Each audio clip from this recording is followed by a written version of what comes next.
when there was some empty spots in that little bit. Where you at right now? You remember? You remember when you were struggling, trying to get everything for that? When you were fighting, trying to get everything for that? Do you think that God, you will put an additional, I'm just throwing out a number, 2,300 square feet of whatever, that he gonna leave that empty when you trusted him last time?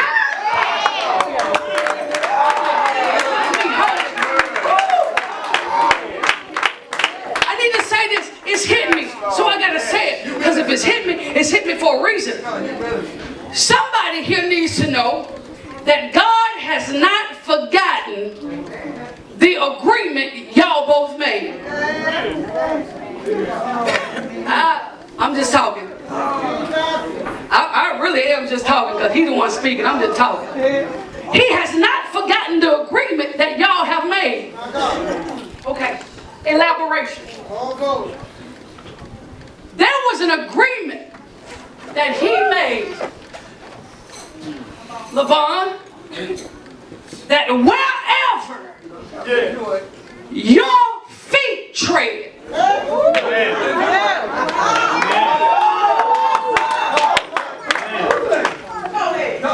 wherever your feet tread, wherever you step, that's yours. Watch this. The Israelites, God, the Israelites, son, were promised territory. They were promised territory that they had never seen, that they had never put foot on. That's right. My God. And no matter what they had to go through, the agreement that he made was still in existence. So no matter, I don't care what you're doing, how you done got out of the will of God, how you done fell short, whatever agreement y'all have made is still in effect.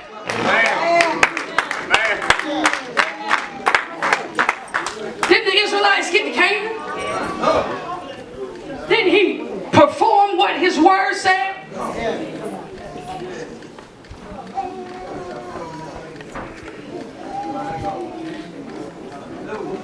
Providing the empty house. Help me, Jesus. Providing something. Stop shutting everything down to a little ball.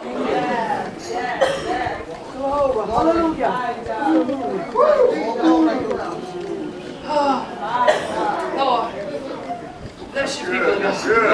That's good. That's good. Where we at? That's good.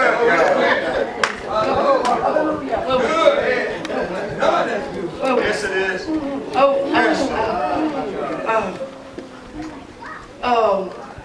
I just gotta say this. We were talking about increasing the level of curiosity. That's where we were. Whenever you go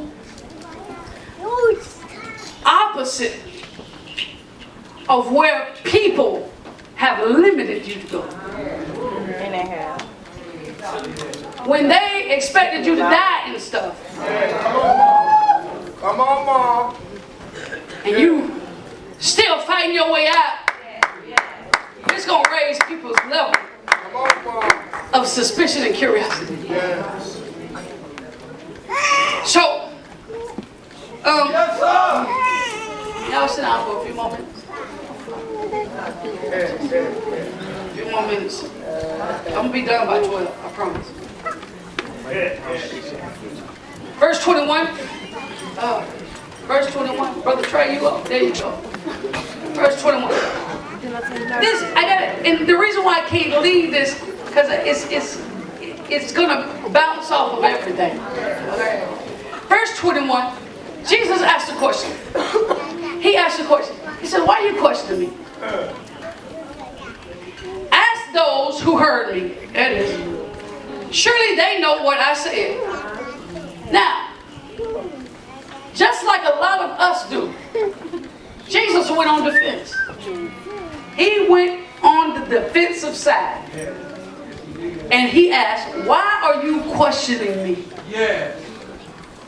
Why are you not asking the folk that heard it? Listen, not that he was trying to hide the truth or not be cooperative, but when he responds with, why are you asking me what I've been teaching? He's saying, evidently, for you to come at me, that means you done heard something. Amen, Mom. Amen, Mom. He says, ask the ones that have heard me, that came and told you that I had followers, and watch this, and that my ministry was effective. I think y'all still happy. Elder Jones, he said to them, go and ask the ones that came and told you, because there were two things that they were questioning, that I had followers and that my ministry was effective.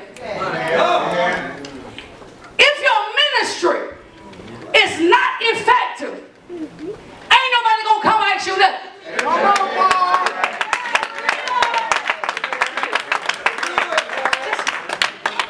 Listen, Jesus had more than just a call on his life.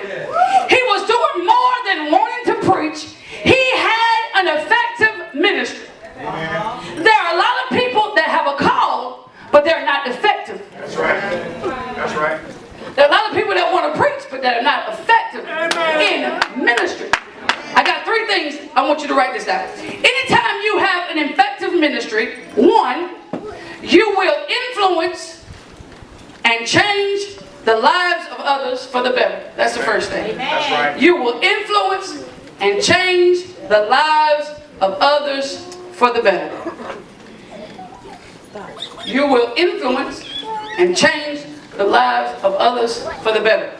Number two, when you have an effective ministry, Green, Yes. you will duplicate your leadership by creating followers just like you. Yes, ma'am. Amen. That's good. When you have an effective ministry, you will duplicate your leadership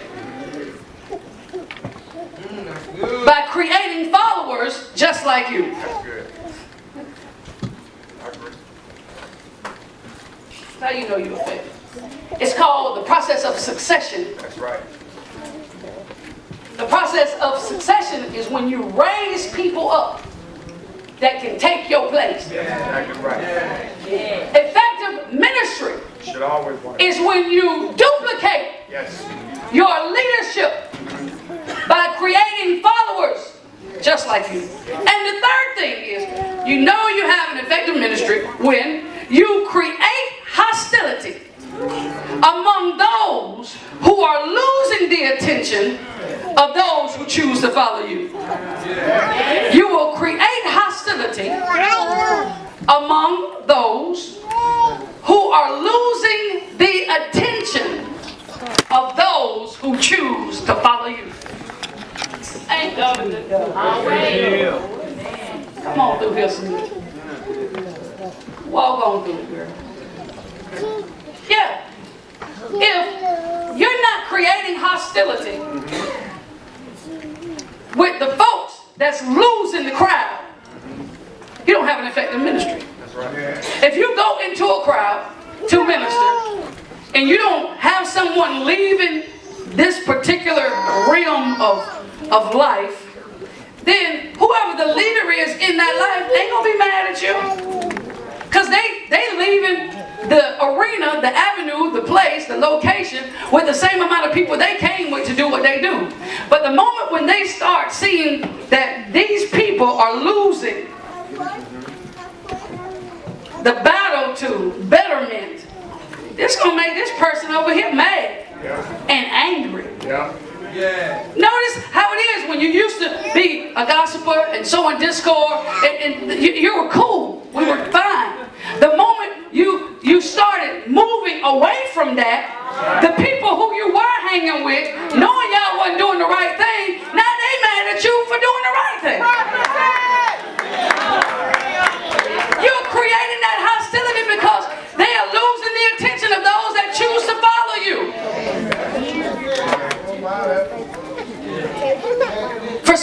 you, Pastor Mason talked about this morning, the potential that you have for having an effective ministry is being attacked. The potential that you have for having an effective ministry is being attacked. Foster.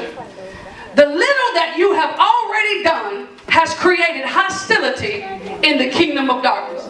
You ain't even done much. You don't even feel like you done much. But the little that you have done, the little bit that you have done has created hostility in the kingdom of darkness. So before April Kelsey, before you get the effective ministry, the enemy is out to destroy you, because he don't ever want you to get to the point of having an effective ministry. Write this down. The devil has a proactive approach to stop you. He has a proactive approach. He has a proactive approach to stop you. That means he ain't gonna wait till you get it. That's right. He's doing it ahead of time to keep you from getting it. Because if you ever really grab hold to this plow and you really get convinced about who God is and about who you are, whenever you get locked in on that thing, you locked in. It ain't no going back. It ain't no I'm at that point now where I'm locked in. I don't care what comes or what goes. I'm locked into this gospel thing. I don't have no other life. I don't want no other life. What the little bit of stuff that I do, if it's making the devil that mad, I gotta keep going, because God gonna fight some things for me. Because I ain't fighting against myself. I ain't fighting me. Look, the enemy does not want you to get yourself together, so it is attacking you before you give God the conviction and commitment of your heart's yes. He is attacking you before you give God the conviction and commitment of your heart's yes.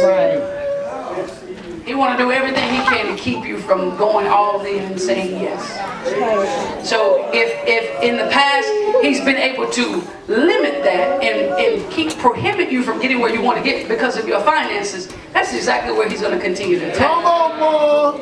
He's going to try to pull it and snatch it from up under you. If he's known, if he's known it before that your relationship with people is your source and your supply, he's going to attack that relationship. He's going to try to turn you against your lifeline. He's going to try to make you feel like they don't care, that they don't care, they don't like you no more, that they ain't pushing you. And you ought to know that that's a lie. Because you know he the father of lies now. That's what he do. He can't tell the truth, and the truth swallowed it. That's right. You know, that's just who he is. Verse number 23. This is good. Got 12 minutes. When Jesus said this, verse 22, one of the officials nearby slapped him in the face and said, "Is this the way you answer the high priest?" He demanded.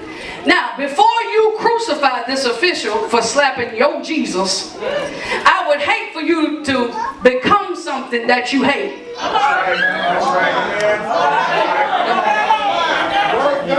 Before you crucify this official for slapping your Jesus, your Lord, your Savior, your healer, your Jehovah Jireh provider, your Jehovah, all of them other things. Before you go to convict him and condemn him and crucify him, I don't want you to become something that you hate, which is what? That we judge people before we know why they do something. Right. Bam. Let me help you. This man was only doing what he thought was right. Remember who he showed up with. He didn't show up with Jesus. He was not on Jesus' team. He wasn't a Jesus pusher. He wasn't a holy roller. He was not a believer. So he showed up with the high priest. So he was going by what he was predisposed to. Come on, Mom. Sorry, what? There are people who have been conditioned to not like you.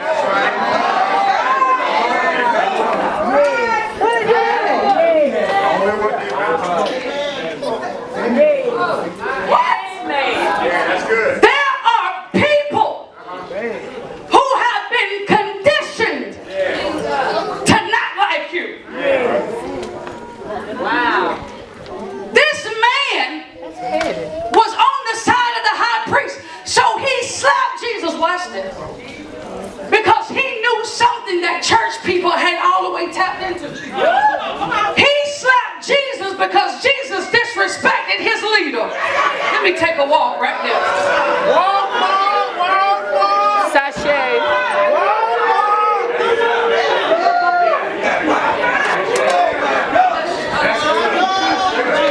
Good to see you today. God bless you. Thank you for coming. Good to see you. Hallelujah. That's good. Thank you for coming. Good to see you. Sashay. Thank you for coming. God bless you. God bless you. Hallelujah. Good to see you. God bless you. Bless you, woman of God. Good to see you. Bless you. Thank you. Thank you. To him, listen, Barnum.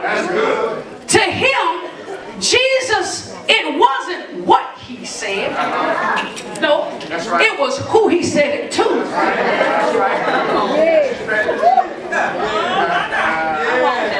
I may not be all the way together, but you ain't gonna talk about my leader. You ain't gonna disrespect my leader. The high priest was his leader.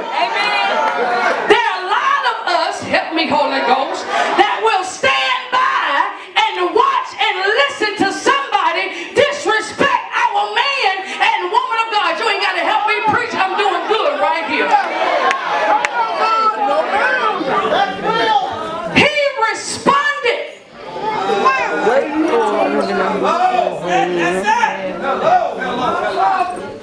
He didn't, watch this. He did not respond to the person. He responded to the situation. Say, had nothing to do with him being Jesus. Had nothing to do with him being the Savior. Had everything to do with how you come back at his leader. Come on, Mom. There are people, watch this, and remember I said this, he responded because of what he had been predisposed to.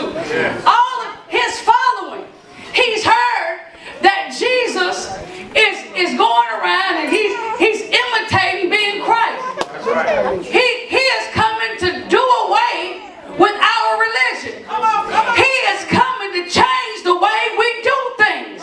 He is trying to get people from amongst us and teaching these sidebar conversations and Bible studies to come against us. So he's responding by what he is predisposed to. What that means, there are people who don't know you, who ain't never been around you, who have never been under the sound of your voice, who have been conditioned to not like you. It ain't got nothing to do with you not being likable. It has nothing to do with you being a good leader or a bad leader, a good person or a bad person.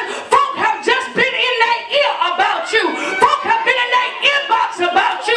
They have been conditioned to not like you. Come on through here, Smith. Help me preach. Folks have been conditioned. They hadn't sat in an environment with you, hadn't sat down at a table with you, ain't been through hell with you, but they have been conditioned to not like you. That means it don't matter what you do for them. It doesn't matter how you be there for them because they got a bug in their ear.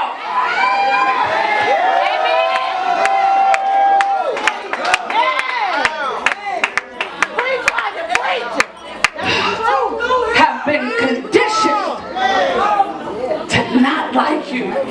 Amen. Has nothing to do with the effectiveness of your ministry. Has nothing to do with you being a person who loves other people. There are some folk that just been conditioned to fall out with you. Even some of your friends, even people in your close circle, even people right amongst you have been conditioned to not like you. That's why on Monday they with you. On Tuesday they asking you questions because Monday night someone was in their ear conditioning them to turn against you. Help me preach.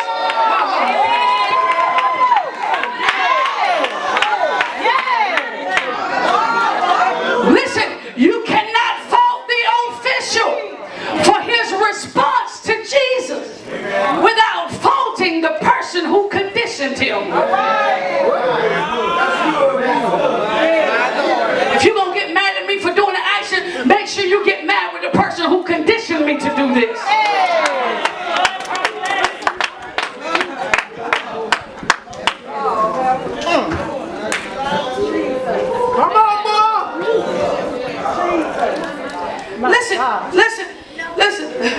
I gotta go verse number 23. I'm about done. I got 5 minutes. Jesus says this. This here is an eye-opener for us.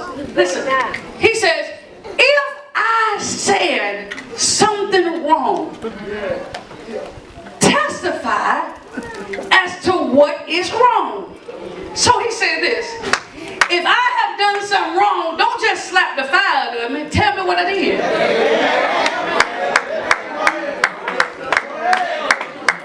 If you won't slap me, tell me what you're slapping me for.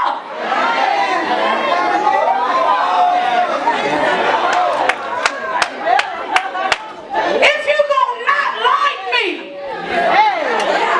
tell me why you don't like me. If you can't stand me, help a sister out. Tell me why you can't stand me.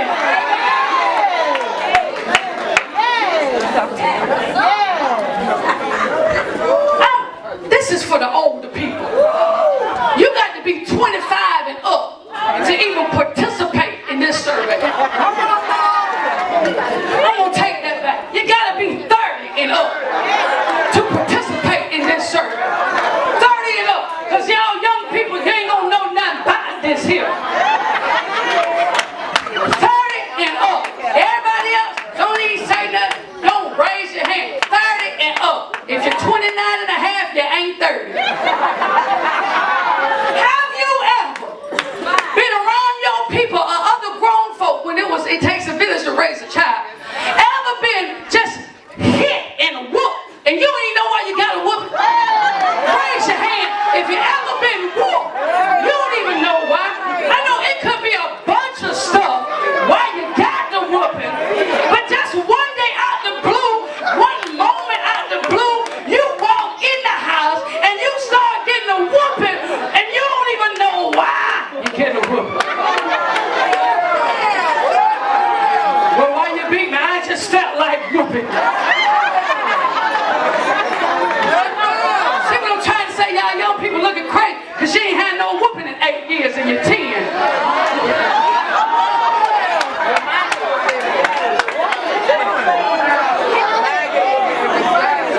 This is what Jesus is saying. If you're going to hit me,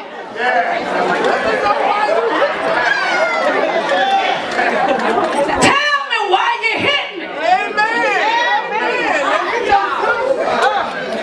If you're coming against me. Now, he wouldn't be asking this question if he hadn't been approached. Now I got you here in my face. Why you? Come here. Why? I just want to know why you slapped. Come on, I don't even know what was going through Jesus' mind. I know what would have been going through my mind. And he the Savior. He said, the easy way out. If I said something wrong, if I said something wrong, testify or talk about what it is that was wrong. But then he said, but if what I said, I'm finna go somewhere, was the truth,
Defect certified.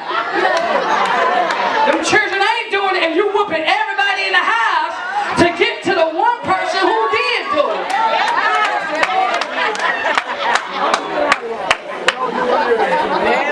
This is all scripture. Because remember the question that I had you ask your neighbor in the beginning was this: will my truth set you free, or will it keep me bound? Watch this. Scripture. I ain't making it up.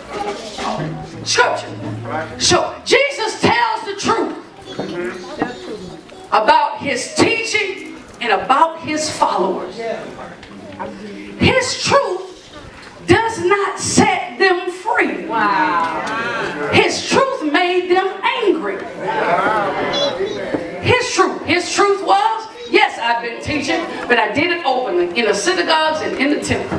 I ain't do nothing in secret. His truth didn't set them free because the response to that was a slapping in the face. But verse number 24, remember I said, will my truth set you free, or will it keep me bound? Everybody read verse 24 together.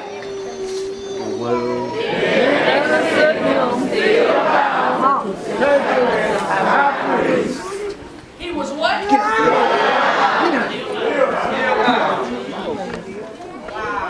His truth didn't set them free, nor did his truth set him free. His truth kept him bound.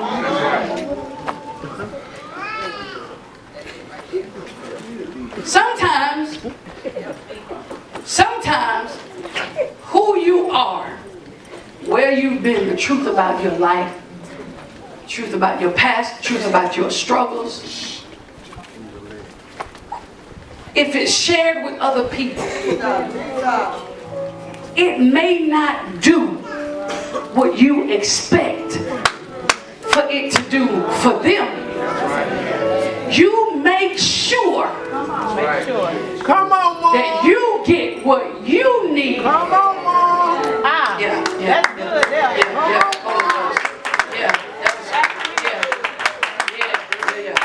So if I'm sharing my story with somebody and it doesn't feel like they're receptive or they don't hold any merit or value to it, I'm not going to leave that conversation feeling like maybe I shouldn't have shared it. Because if I leave the conversation with that mentality, I'm leaving bound. Remember, your testimony is a seed to deliverance.